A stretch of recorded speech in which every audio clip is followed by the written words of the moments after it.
essentially want to throw our hat in the ring and just like casually mention like how you compare. And if you're confident in like your capabilities as a company and you can frame that, we found that gets a pretty high click rate and like conversion rate all the way through meetings to meetings and pipeline. Hey, I'm Corrina. And I'm Taylor. And this is Direct, a podcast we created to showcase the creativity and hard work of go-to-market teams everywhere. We're here to share the stories and experiences of the hardworking, passionate individuals who make up go-to-market teams, ones who truly make the magic happen.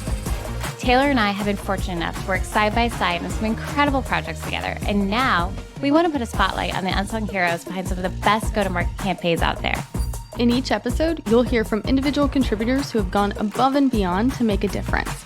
They'll share their challenges, victories, and the lessons they've learned along the way, all to help you unlock the next step in your career.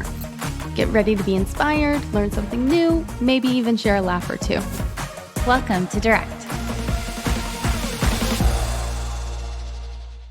Welcome back to another episode of Direct with Corrina and Taylor. I'm Taylor. And I'm Corrina.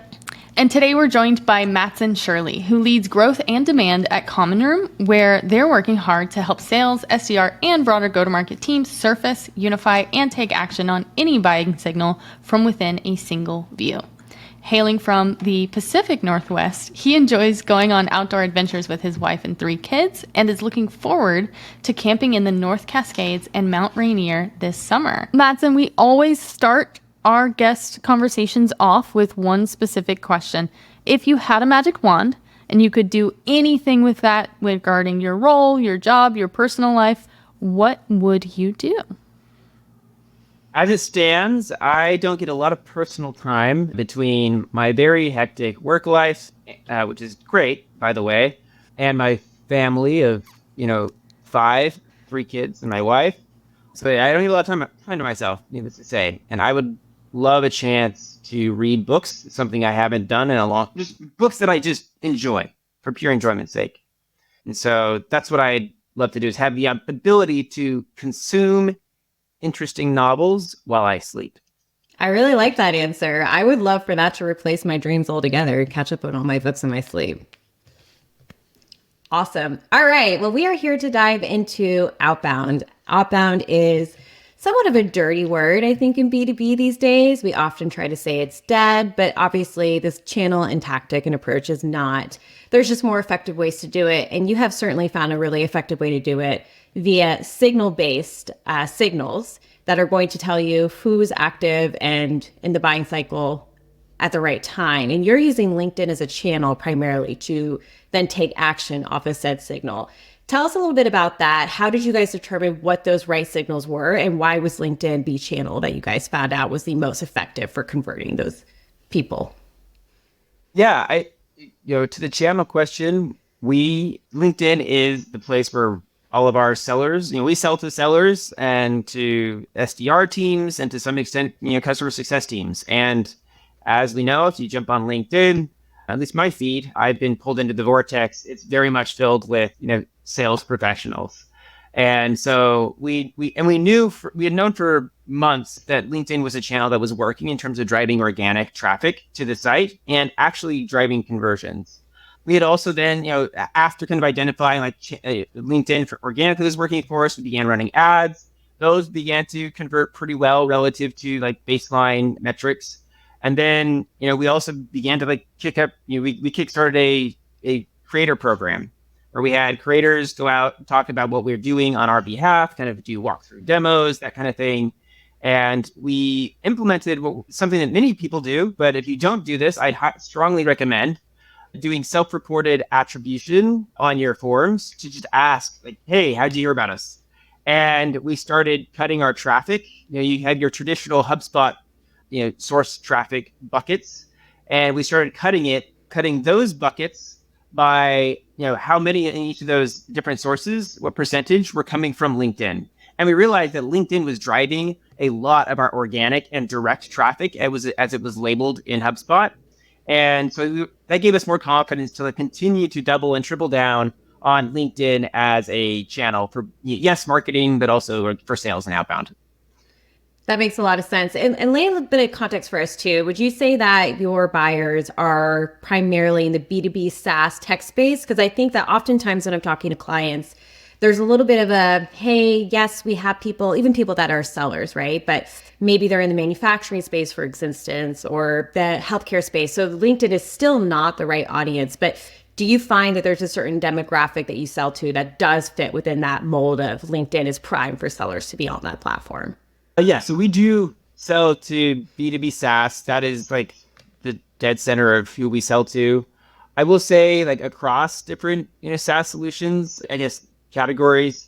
I was previously at a dev tool company, a startup, and devs, to all you devs out there, love you, but you do not spend a lot of time on LinkedIn until you become like senior managers and you're actually like purchasing tools and that type of thing for your own teams. And so what I did find, even at my previous company, is that if you want to get to economic buyers, regardless of like the space specifically as it relates to SaaS or within SaaS, economic buyers tend to hang out on LinkedIn more so, in like a dev tools company than your, individual contributor, for instance, in that case. So while it is especially useful for us, and like I have to acknowledge that it is just a channel that works really well for us.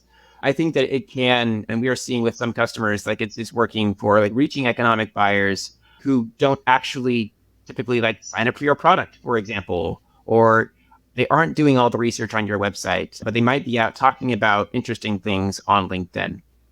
Yeah, I think that's a great way to set it too, because they could also be networking. They could also be looking to hire recruits. So it's still such a viable channel for them to spend time on. That's a great way to put it. Yeah. Any channel that we've seen, we've had a ton of guests come on here. Corrina and I both work with clients. Any kind of channel, often you see a lot of people saying, oh, this is dead, this doesn't work, or this is the magic sauce that, we've built our entire company on. Most of that comes down to the strategic deployment of how you're using it. So could you tell us a little bit about how you guys are using it differently, probably in two parts, in the engagement and driving that engagement from LinkedIn, and your sales organization actually turning that into an opportunity? Yeah. So I will say that, shameless plug here. I work at Common Room, and it's actually kind of a cheat code in that like we can have our cake and eat it too when it comes to driving, awareness on LinkedIn and capturing demand simultaneously. One of the like quagmires that marketers often find themselves in is you want to drive awareness, but then you're asked to show attribution, right? Direct attribution to pipeline or meetings booked, for example.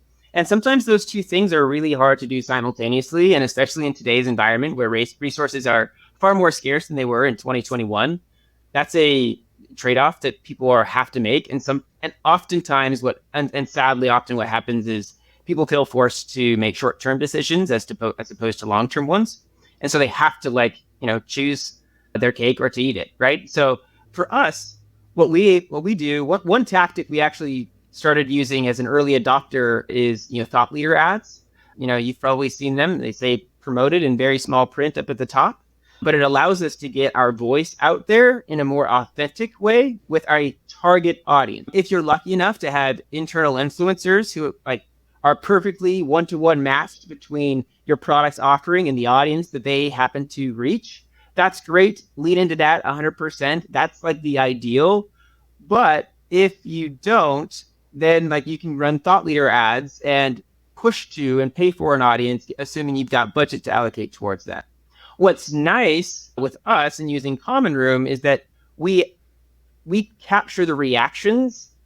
We can help you capture the reactions, comments to those types of posts, and the people that are behind those comments and reactions in a single place, and if we can actually feed them into what's called a segment or a play, and I'm getting ahead of myself, starting with the end here, but SDRs ultimately have burn down lists of specific plays they can run. So you can have a socially engaged play where you're pushing out ads and spending dollars. People are reacting to those things, and I'm actually now optimizing more for engagement than click-through on my ad spend, because engagement allows me to create ungated content, right? This ability that we now have allows me to create ungated content, which is, I think, much better than gated content these days. So I don't have to be annoying with the form. I just give you the value up front. If you like it, you react. And guess what? In exchange, because I'm using Common Room, I'm pulling that in and showing that list of people in our ICP because we had a filter set to say show the SDRs all the people engaging with our ads, from their ICP.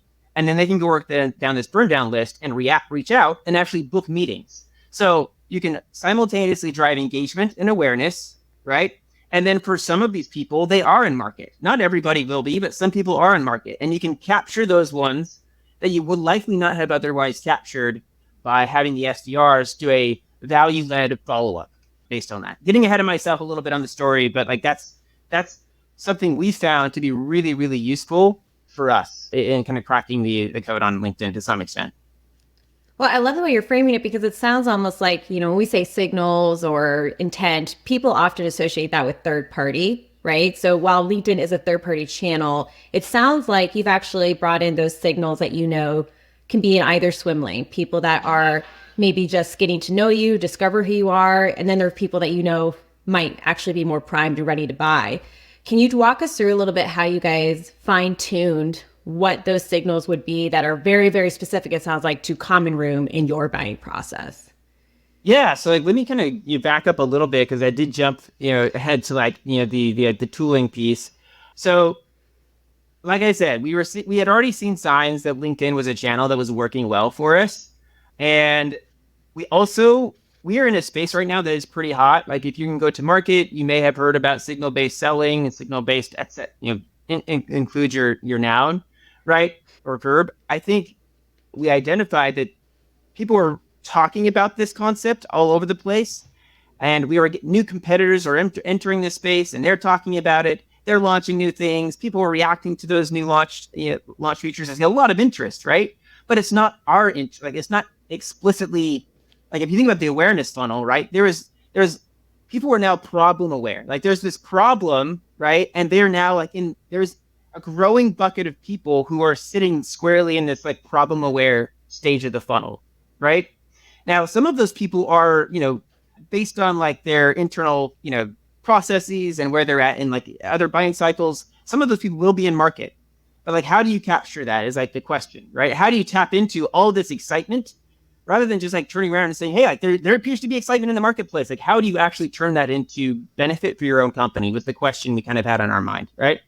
And so we started to manually, I just started manually searching in the LinkedIn bar, right? Signal-based and selling, right? For example, and I'd pull up and show me all the posts that have been made in the last week where those terms show up, right? As a topic. And I'd go through and identify like that looks like a topic, the topics they're specifically referencing in there are things that we address very well. And we're highly differentiated in how we do it. And so that's a post that I think we should be reaching out to people who are engaging with the content on that post. Because it tells me that they're not necessarily in market per se, but they're at least aware and they care about that topic. And some subset of that group is likely going to be in market for what you have.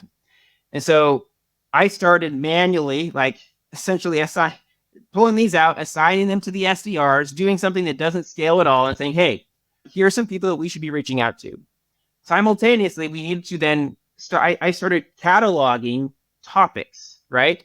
For example, we sell a tool that has many different solutions built within it. So you can track job changes. For job change tracking is a topic. It's an actual signal, and people are excited about that specific signal. Website de-anonymization is a single signal, but we also offer that, right? And people are talking about that, right? We have all these different point solutions, I would call them, that we offer in one single offering. And we have so I started cataloging, here's kind of what's being discussed in the zeitgeist. And I started building out messaging that was directly associated with each of these topics. Another one is just the general challenge of unifying all these signals. Well, that's another value prop that Common Room has that I can tie into the content of the post. Because the important thing is you can't just say, hey, saw you like this post and then proceed to jump straight to your value. You've got to be really good about tying your value into exactly what they were interacting with, right? So if it's a competitor's launch offering, you got to be able to tie these two things together, like your value, the ask, and what they were originally interacting with. And so we started building out this content, and we started throwing people into sequences tied to this specific content, and we started seeing really, really strong open rates. Because this is outbound, right? This isn't inbound traffic. This is outbound. And we started seeing open rates in the range of 80% plus on our sequences, and response rates well above 20%. Some of the sequences above 25, right? And anyway, so we those are early indicators, right? And we didn't want to wait to like the entire funnel to like fill up, right? That's actually another mistake that you can sometimes make when you're running experiments, is like waiting too long to like, oh, we need to be like statistically significant or whatever. Like when you're small, like you don't have enough volume, or when you're running things that don't scale, you like won't have volume. You just need to feel good about moving forward. Like, so don't be afraid of like, moving forward. And so we move forward on that. We can talk about that next, but I'll pause there. You have any questions or thoughts on like what I've shared so far? Yeah, absolutely. And I love the numbers that you just brought out, because especially for outbound, those are incredible numbers. And I think a lot of people can resonate with, hoping that their outbound numbers get there. But one thing that you went over kind of quick, I'd love to pull back in, is the actual content of these messages being valuable, being relatable, not feeling canned. Can you spend just another minute or two explaining how exactly, if you tested it, if you're just have a really great writer on staff, like how do you get it to that secret formula where it's not cheesy, it's not repetitive, it's getting attention? Because we know, especially in email and now messages and LinkedIn, the volume for people who are in a buying position is crazy. So how are you making those stand out? Yeah. So I think one of the, we routinely receive, responses that look something like, hey, like I get lots of emails, but this one actually made it, like showed up, it registered, right? And it resonated.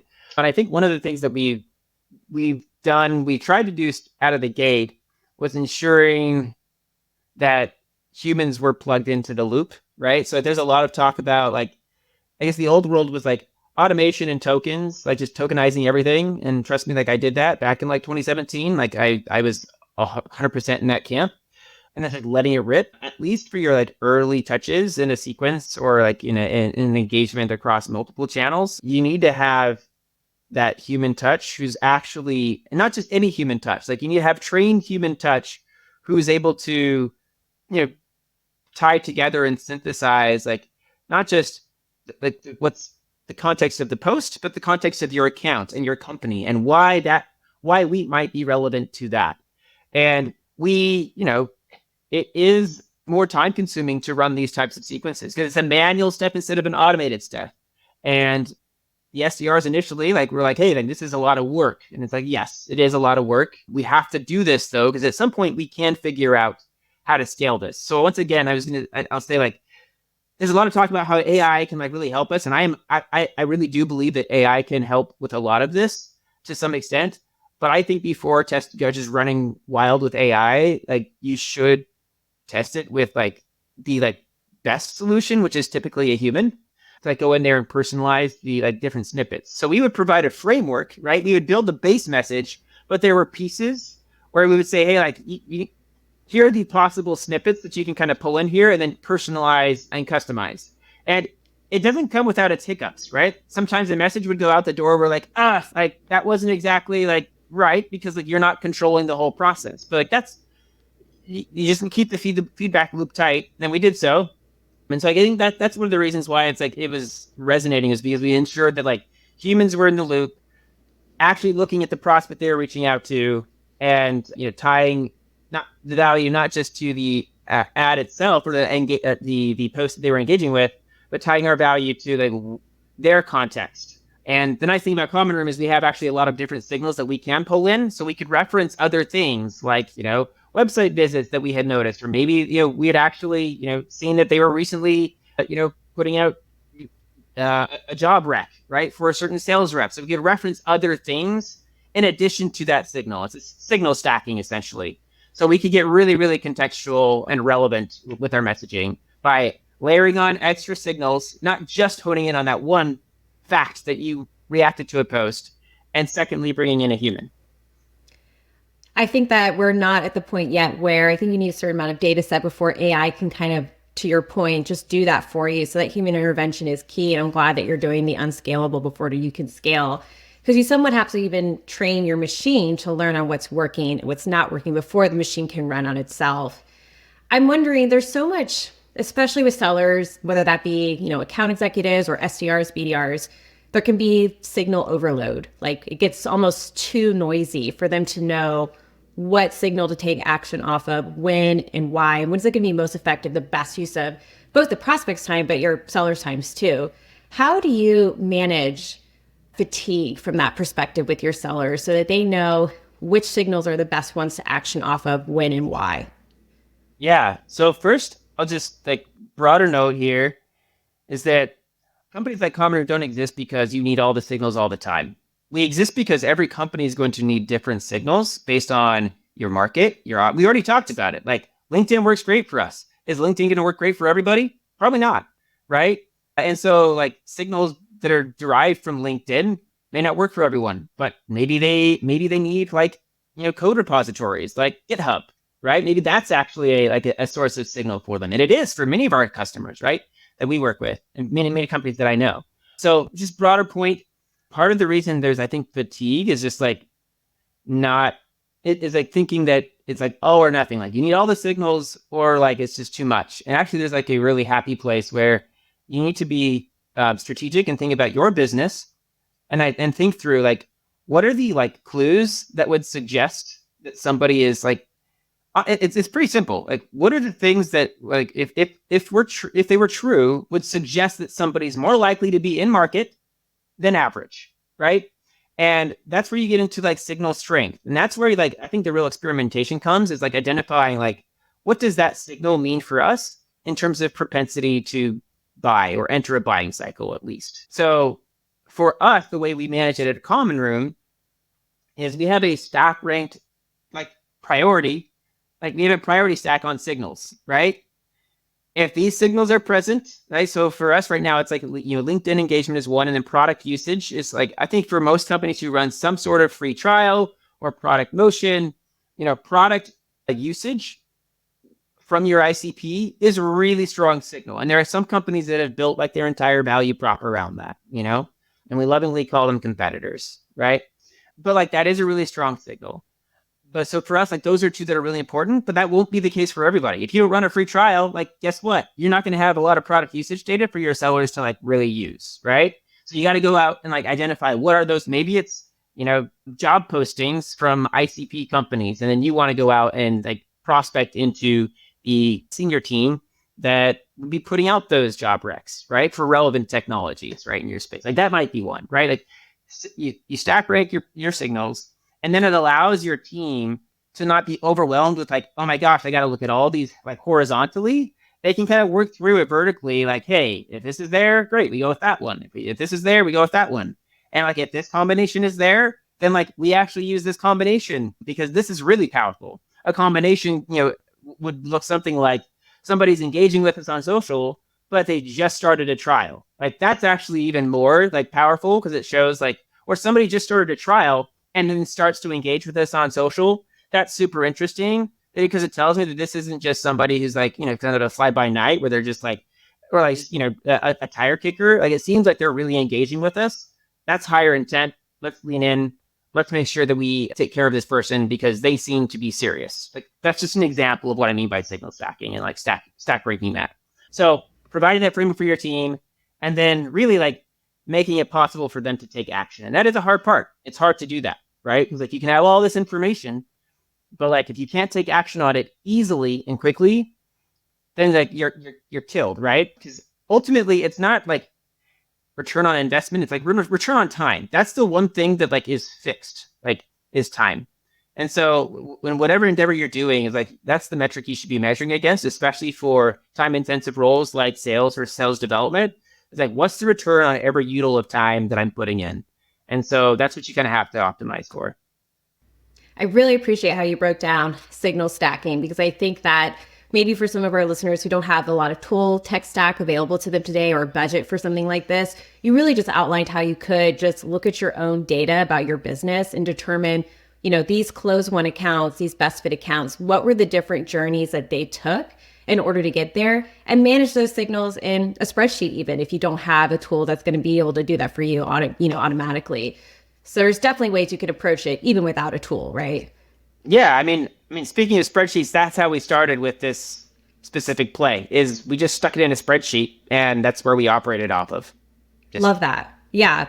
And I love your return on time too. I'm going to start to use that as a metric for me going forward, because I think that's so valuable. And I think going like to the outbound lane here, right? So you've done a really good job of setting up for us. How did you determine what those signals were that mattered most to your business? Then you layered in outbound as a channel to then act off of those signals. What are some like quick wins or tips and tricks you would advise to some small team or scrappy marketers for how they could approach outbound, specifically through the lens of maybe their sellers don't want to take the time to do like a personalized LinkedIn message or voice note or email sequence? What would be your recommendations for them for how to really set the stage of what effective outbound could look like, maybe if they have some really skeptic sellers? Yeah. So, you talked about like taking the time to personalize the message, right?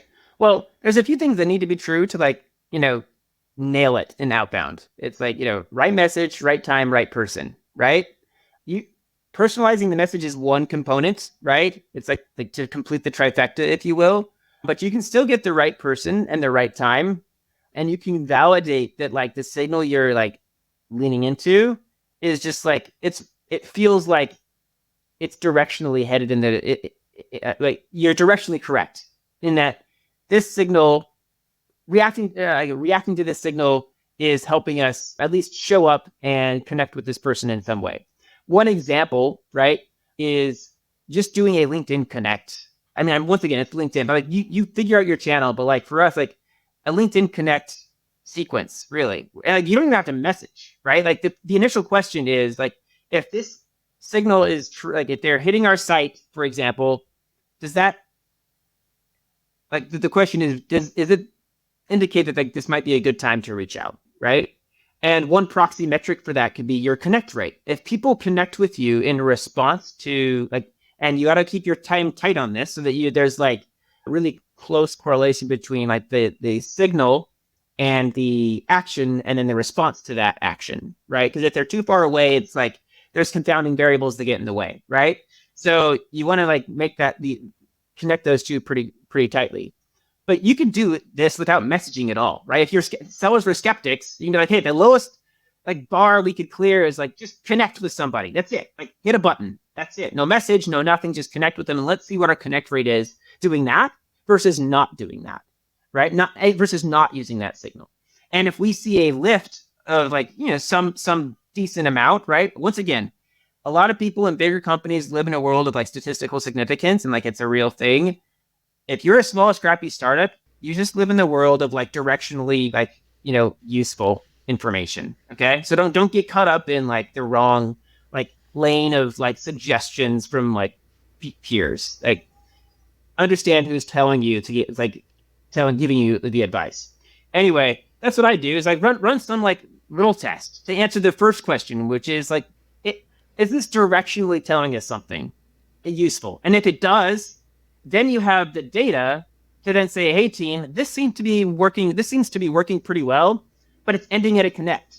We should be moving forward to trying to get meetings out of this. To do that, we're going to need to put some effort into it. And I find that either when I bring data to the table of any kind that is true, obviously, in this day and age, it's got to be true, that I get a lot more response and engagement from whether it's leadership, whether it's influencing those around me, whether it's influencing sales or sales development, folks who are very conscious of their time, because time is money, literally for them, then you're going to be more successful. So like just identify what's the smallest question that I need to answer to like get the data I need to make my point to invest more, right? And also be intellectually honest enough to say when it doesn't work, right?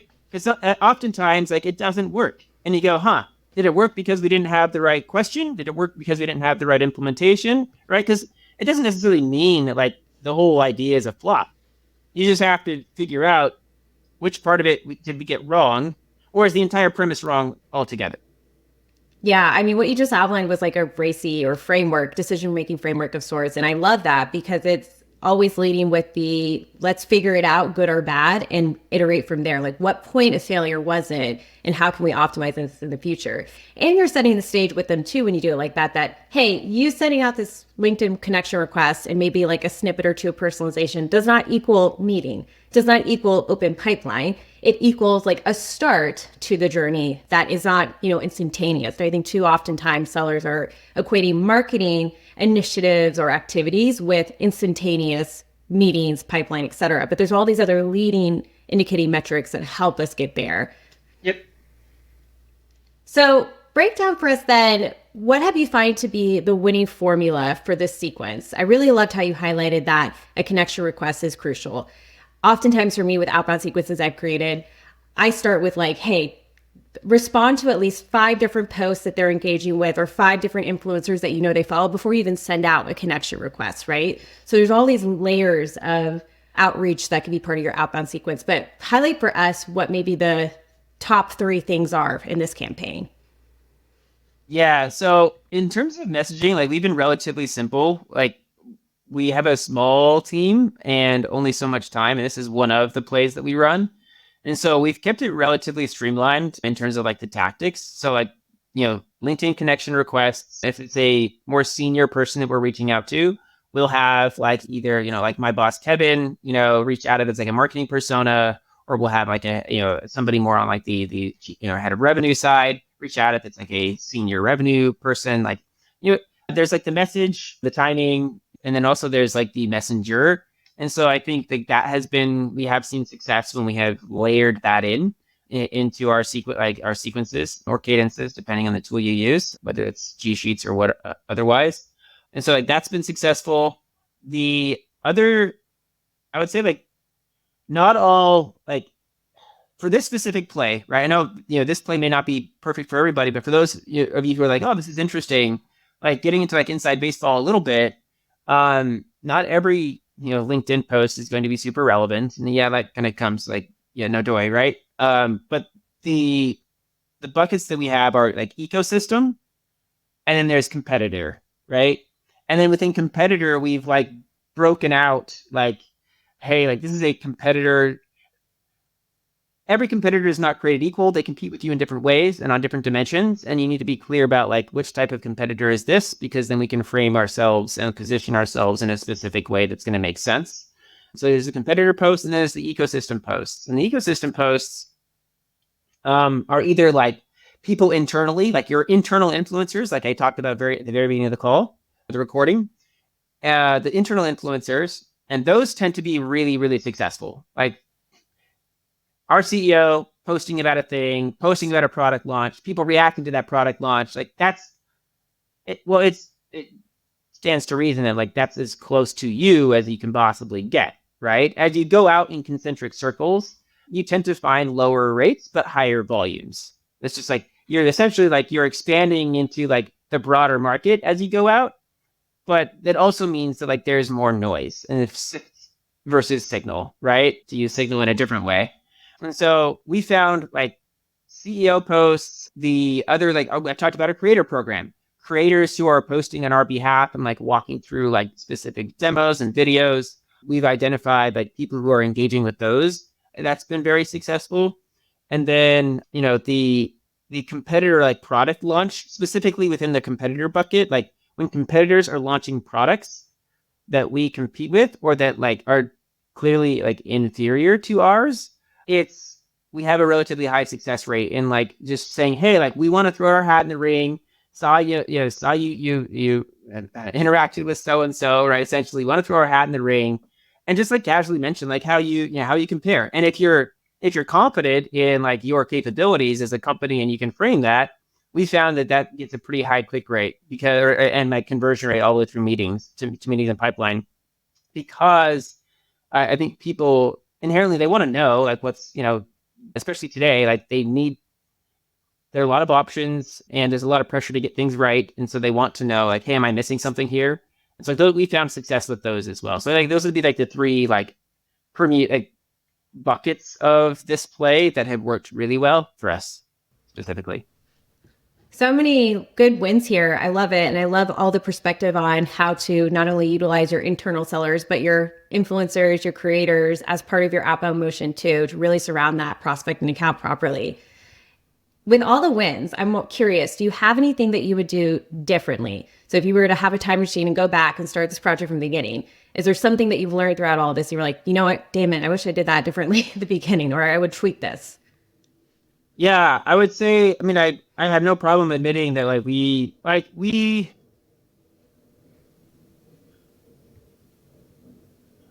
I'm just thinking about what we would have changed. I think hindsight's 2020, so it's not really fair to judge yourself by it, but I think that I I think we spent a little bit too much time in like the pure manual stage, because I haven't even talked about like moving towards Phantom Buster and Google Sheets, right? So like we probably spent a bit too much time like waiting for like enough data to come in, right? And so like at a startup, time is money and, all sorts of things. So like I think we would have moved more quickly is like a lesson I would have taken away from this one.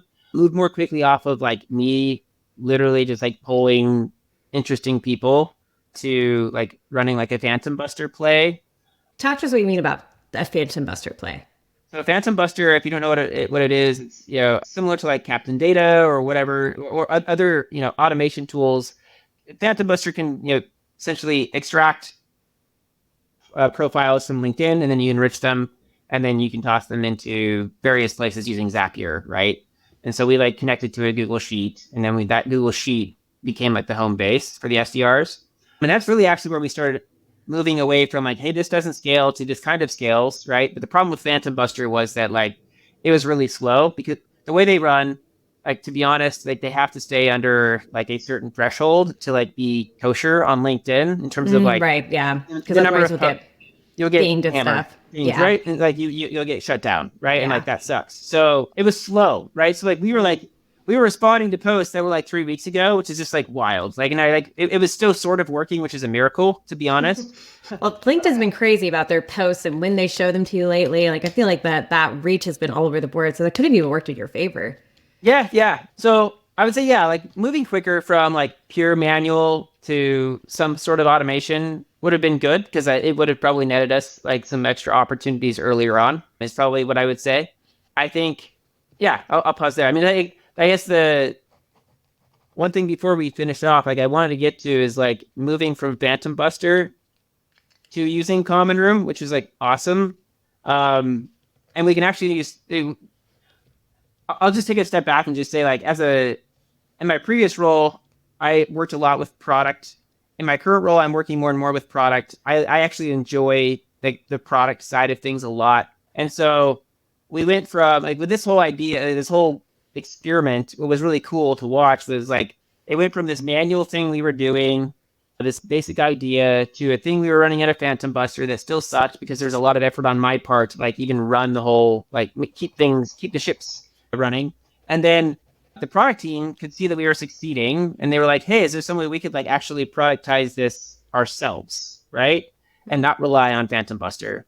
And so just last week, we launched a offering that allows companies to do this at scale, which was super, super exciting to see the full journey from like a little idea to cool growth experiment that's working to like, hey, we're actually productizing this and delivering value to customers, and like that they're excited about the feature and like what it provides them. So like anyway, like that's like selfishly, this was a really fun one because it went all like end to end, like from idea to like actually baked, and now it's like actually delivering value to our customers. Kind of a meta level win there. Huge win. And I think like a great framework to think about how this can have value beyond just the initial goal is you can now productize something that came out of an idea to actually just drum up more meetings and opportunities for your business. Yeah. There's so much gold here. Our listeners are going to have so much to choose from. But before we let you go, we asked you a magic wand question at the top. And that was, if you had a magic wand, you could do anything you want. You said you would use that to give yourself the ability to, one, have more free time, but specifically have more free time to read the things that you want to read. And I was thinking about this throughout our chat, and I haven't come up with like a perfect solution. I always try to give our guests a perfect solution when they leave. But you have this metric of return on time that you've been talking about. And I feel like when you're reading things and you're getting inspired by them, whether it's fiction or nonfiction, you're getting like some new sparks of ideas. So for me, there's almost this metric for you of like time to new idea that you're missing out on by not just taking the time to absorb the things that you want. And there's probably a formula that we could apply to that for you. So it's not anything revolutionary like capturing books in your sleep. I so wish we could do that. But I do think that there's huge value in somebody that clearly is as creative as you to stay and keep that creative engine running. And so there's probably like a metric of source that if we could apply that to you, you just have to enforce it, I think, at the end of the day. And I think it's definitely important to go back to doing the things that inspire you and drive passion. Yeah, no, I certainly agree. And I mean, I haven't mentioned this, but as a kid, my goal was to be not an NBA basketball player, but to be a basketball coach. I loved coaching was my thing, but I kind of drifted away from that. And I've recently with kids, something I have found I enjoy outside of my own interests is like I've rekindled my interest and love for like coaching and like scheming that way while helping coaching my kids with soccer. So 100%, I should totally take more time, and my family beats me over the head with that. But I have identified little things like coaching, taking Friday afternoons to go coach my daughter's soccer team that do give me joy. So I'll take your advice and try to run with it. Awesome. Thank you so much. We appreciate all your time. If listeners wanted to connect with you and get inspired by you, where would be the best way to reach out to you?